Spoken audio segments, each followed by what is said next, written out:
Well, for more on Nigeria's bid to host the Commonwealth Games, I'm now joined by Shehu Dikko, the Chairman, National Sports Commission.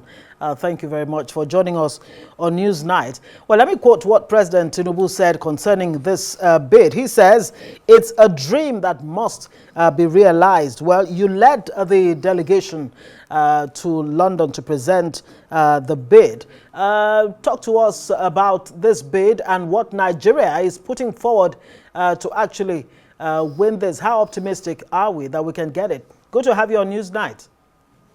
Well, thank you very much, and it's my pleasure to join you. Yes, of course, we were in London yesterday, and it's part of the process of the bidding. The process is quite a detailed, long process. Earlier in August, we were here in London where we held what we called the collaborative meeting with the Commonwealth to decide the parameters for the bid. And we submitted the bid August 31st, and by August 18, 19, the Commonwealth evaluation team were in Nigeria where they met relevant parties, government officials, and inspected the facilities that we proposed. And then now we are here in London as a final phase to defend the bid, our proposals, and what we propose, and what we say we are going to do, and have a answer and question session to now between us and the evaluation committees so that they can move to the next phase, which is by next month. To now evaluate and decide what to recommend to the whole Congress of the Commonwealth so they can take a decision by November. So this is where we are, and we are very optimistic and confident. We came here with a very solid delegation.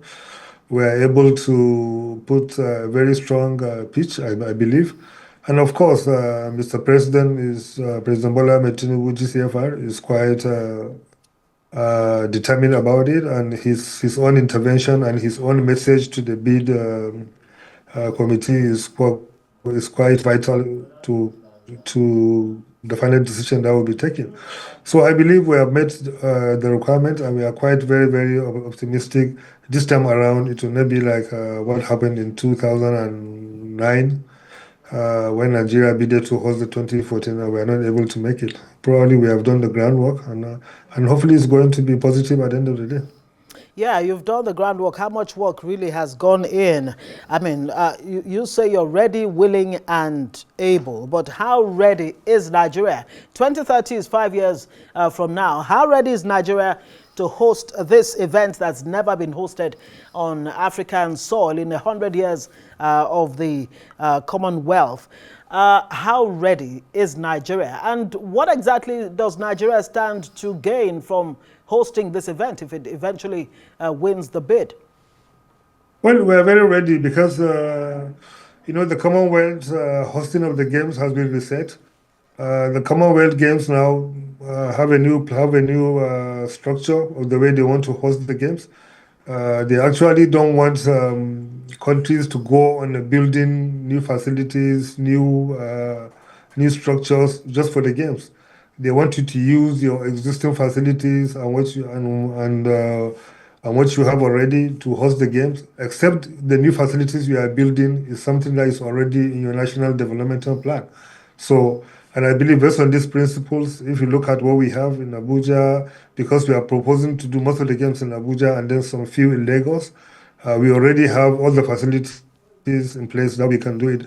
The Abuja National Stadium can host almost 10 sports among the 16 sports that are being proposed for the Games, while Lagos will host 3, while we can host other 3 within Abuja and stuff like that. So we have the facilities available. We just need to upgrade them and put them in the right shape, which is actually what we're already doing. It's already part of our budget. It's what we plan to do already with or without the Commonwealth. So we are on the right track on that. So I believe 70% of what we need to host the Games are available. The rest is there. And fundamentally, Mr. President issued a personal guarantee to the Commonwealth to say, yes, if we give this to Nigeria, we are going to make this happen.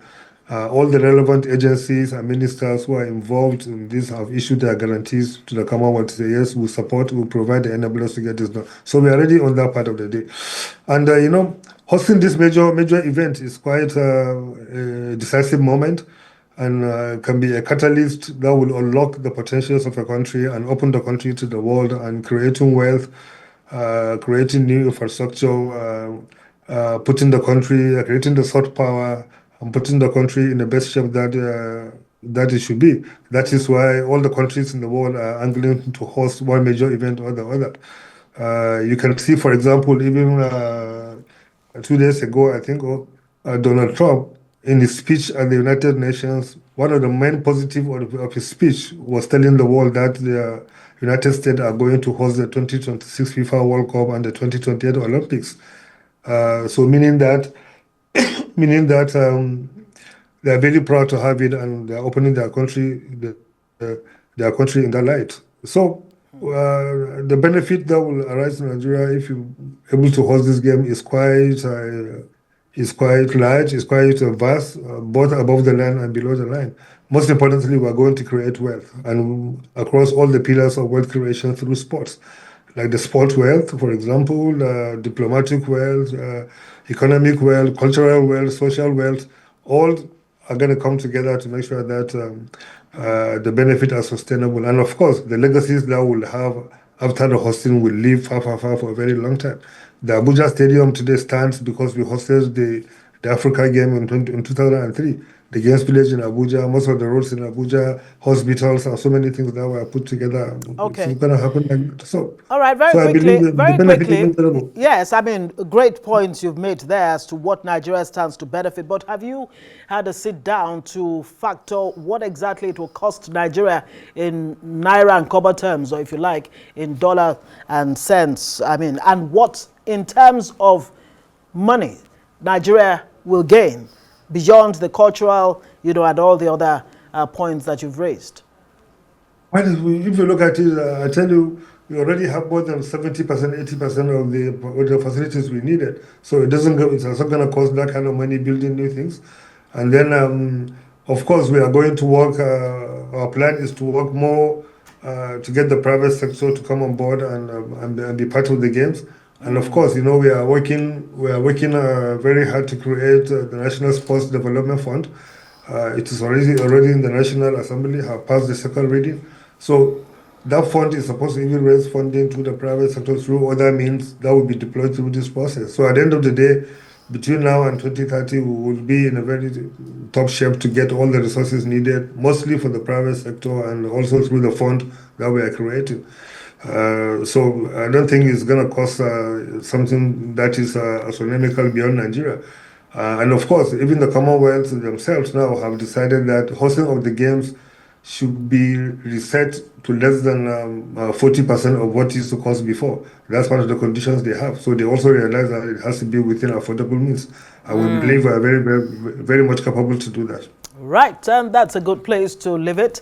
Thank you very much. Malam Shehu Dikko is the Chairman, National Sports Commission, joining us tonight on Nigeria's bid for the 2030 Commonwealth Games. If Nigeria does win, it will be the first time in 100 years that an African country will be hosting the Games.